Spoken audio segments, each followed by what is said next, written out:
Hello అండి. అందరికీ నమస్తే. Welcome back to our channel Sai stocks 29.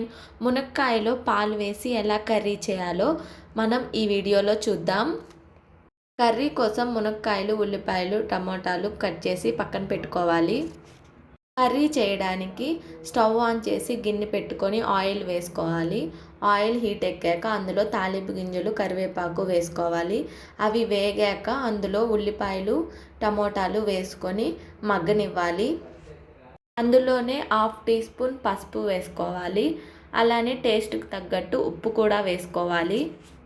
ఉప్పు, పసుపు వేసాక ఒకసారి కలిపేసి మూత పెట్టుకొని మీడియం ఫ్లేమ్లో పెట్టుకొని మగ్గనిచ్చుకోవాలి. 1 టేబుల్ స్పూన్ అల్లం వెల్లుల్లి పేస్ట్ వేసుకొని అది పచ్చివాసన పోయేంత వరకు వేయించుకోవాలి.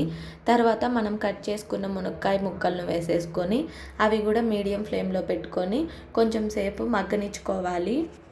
మునక్కాయ కొంచెం మగ్గాక అందులో మన టేస్ట్కి తగ్గట్టు కారం యాడ్ చేసుకోవాలి. నేను 1 టేబుల్ స్పూన్ యాడ్ చేశాను. కారం వేసాక పచ్చివాసన పోయే వరకు కొంచెం మగ్గనిచ్చుకోవాలి. పచ్చివాసన పోయి మగ్గాక అందులో మనం వాటర్కి బదులు పాలు యాడ్ చేసుకోవాలి. నార్మల్గా మనం వాటర్ యాడ్ చేసుకుంటాం కదా, అదే ప్లేస్లో మనం పాలు యాడ్ చేసుకొని చేసుకోవచ్చు.